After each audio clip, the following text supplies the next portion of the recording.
Good evening everyone. I don't usually do videos, but this is a very serious topic. This is my daughter Teraya.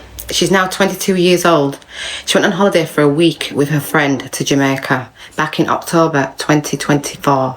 So this is the girls. This is Genevieve, Teraya's friend. They've been friends for about 8 years. She asked Teraya if she wanted to go to Jamaica for a week because her boyfriend was out there. I tried to encourage her not to go, because she'd never been on holiday by herself, but she was turning 21, so there's only so much she's going to listen to her mum about. So on the 13th of October, they went to Jamaica.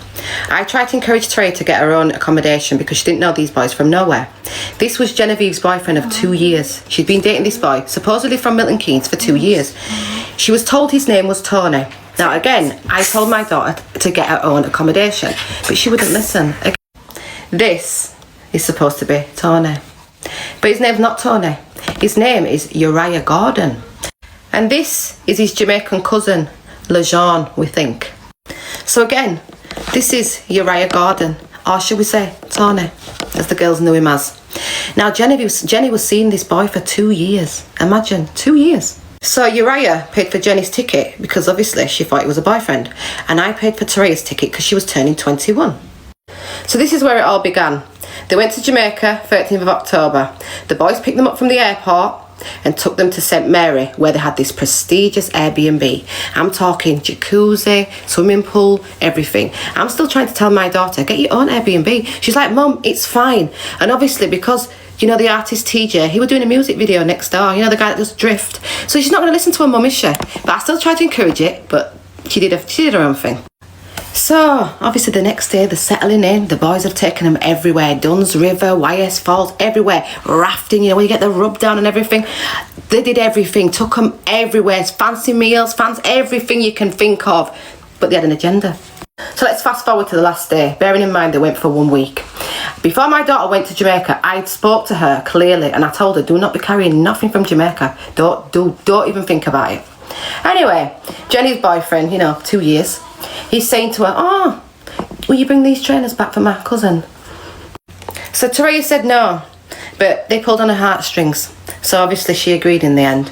So Jenny had 5 pairs and Teraya had 3 pairs. So this is where the nightmare began. The boys dropped the girls to the airport. They've gone into the airport. They've not gone from no security, no sniffer dogs. All they've done is gone into the TUI line. So they got pulled out of the line after not being through no security, no sniffer dogs. Remember what I just said to you. And they've asked for the passports. So obviously they're a bit shocked what's going on here. The officers have opened up the suitcases and then pulled out the probe, picked up a pair of shoes and obviously swabbed it.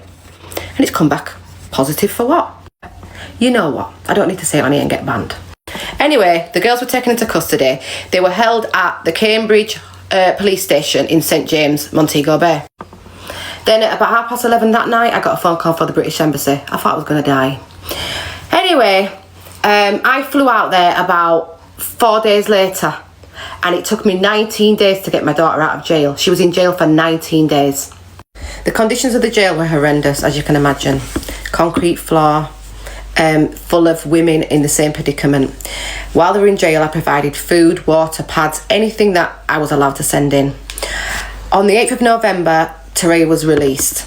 So I bailed her out. The only reason she got out was because my father is Jamaican. So now the girls are on bail. The first court hearing was, I think it was the 18th of December.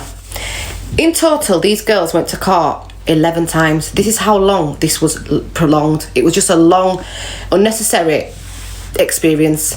Sometimes my daughter's lawyer didn't turn up, many times. Sometimes Jenny's lawyer didn't turn up. Jenny didn't turn up 1 time. So it was just long. So the girls have been in Jamaica for a total of 16 months. Bearing in mind they had the serious hurricane. While my daughter's obviously been out there, she's met a boy. She's been there for 16 months. Sometimes there's no electric, no current, maybe nothing to do. She met a boy and she got pregnant. So obviously this is not the right timing at all. It's not the right time to be having a baby. Not in these conditions and there's a serious court case going on, but So fast forward, October 2025. My daughter's in slow labour. In the hospital, but the hospital is about to be destroyed by this serious hurricane. So she's sent back in the slow labour. So she said she survived the hurricane, the eye of the storm. She's got the footage and everything. Then 3 days later, she gives birth to her baby, beautiful baby, in a taxi. No pain relief, no nothing. So beautiful, healthy baby girl. My daughter's healthy. Everything's fine. They've had to go back to Black River, that the worst place hit with a hurricane, with one of them. No electricity, no water. There's still no electricity to this day. So let's fast forward now. January 2026. I'm feeling a bit positive. They've gone into court. They got found guilty. As a family, we're absolutely devastated. You can't imagine how I feel as a mother. And these girls was not represented properly at all. We've got so much evidence that was not presented in court. I mean, where's the proceeds of crime? Where's the phone records? Where's the bank statements? And also, someone used my daughter's phone while she was in custody and rang a British number. So to me, that sounds like they were the scapegoats while the real shipment went through. Corruption at its finest. So the next court hearing is early March for sentencing. We've been advised that these girls are looking a minimum of 6 years. A minimum of 6 years for something they've not done. 6 years. So obviously I want to provide a barrister from England to take over to Jamaica, because we need to appeal with all the evidence that we've got. So the girls were not represented properly in court. They did not get a fair trial. There was no jury. So I've got a barrister at this side that has looked at the evidence, and she can see, and she's ready to come over and do the appeal. This is clearly some kind of setup, and it's clearly something that happens often with young girls. As a mother, I want to get this out there to show women that you've got to really talk to your daughters. I'm talking seriously, not just on a small level, on a deep level, because this sounds like some new romance scam. I cannot sit back and watch my daughter go to jail for something she's not done. This has been the hardest 16 months of my life already. And bearing in mind, now she's got a baby. The barrister has to come over to clear my daughter's name, clear both the girls' names. This is a setup.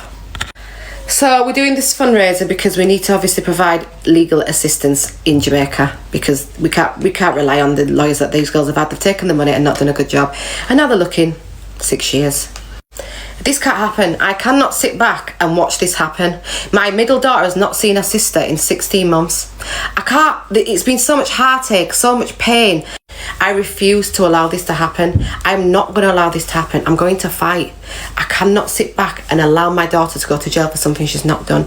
My heart can't take it. The pain that I've been through, I can't explain it, guys. But what I need you to do is, I need this to go viral. I need to share. You need to share. We need to get it to media. I just need your help. Like, comment, repost, boost, everything that we can do to get traction on this. We need people to see this, because this can't happen to another girl. There's other girls reaching out to me in my DMs that are saying the same thing happened to them. They didn't go through no security. The same thing. We have to stop this from happening to our daughters. We have to stop these boys from taking advantage of our daughters. And to these horrible little boys that are grooming these girls, destroying families, I'm telling you now, you think there's no God? He's coming for you.